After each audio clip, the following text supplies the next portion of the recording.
Good afternoon, friends. I'm going to recite a poem that the great poet Jimmy Santiago Baca wrote to my professor, to my beloved professor, Debora Barrera Pontillo, who is a wonderful human being and who encouraged me to become a poet.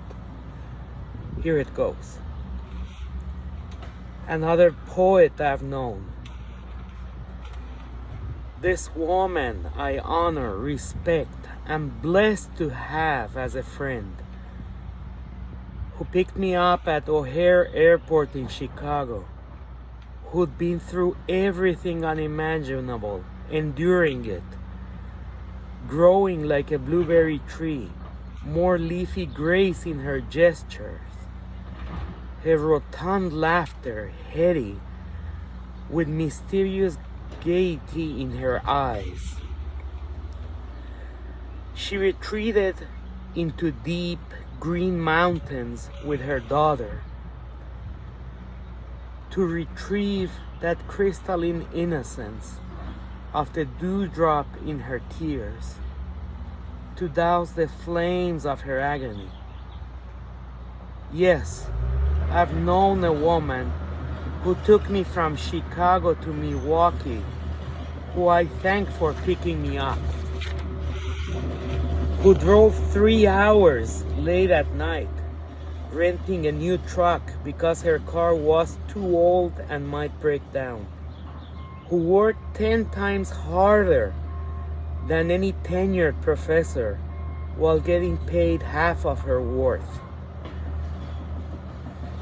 half what her male counterparts made.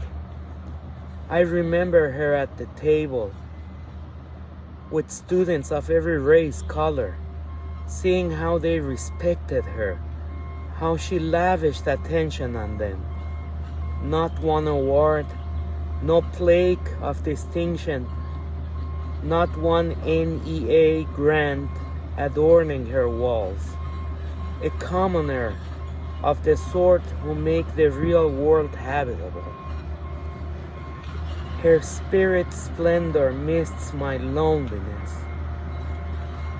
The kind of luminosity I see hovering at the river's banks, burning away at sunrise, disclosing landscape fields, bright streams, mountains.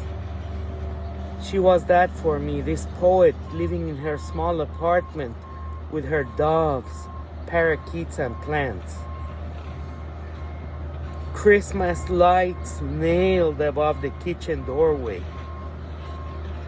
Rising early to make tortillas for students, guests. Creating cards to send to friends. Splendid and elaborate as Diego Rivera. Collages sprouting in her hands like seeds, in soil moist as farmers' field rows. Blessed I am to have known this woman. Blessed I am to be her friend, this angel who said of her life, it's a Chicago thing. Frida Kahlo's brow, her eyes, lush hair, sensual hips and breasts. Paintings hang in every room, stations of the cross she recorded on her journey, from hell to the mountain peak. Cherished faces of the people she loved in the center of her bleeding heart. I'm awed by her healing, like magic, that deep, raucous laughter bordering each day. Her life a pine forest, abundant with eagles, fragile creeks, a solace to weary travelers like me. Just a woman, mother, painter, and teacher, another poet I've known, Jimmy Santiago Baca. And wherever you are, Professor Pontillo, God bless you and thank you for everything you have done for me.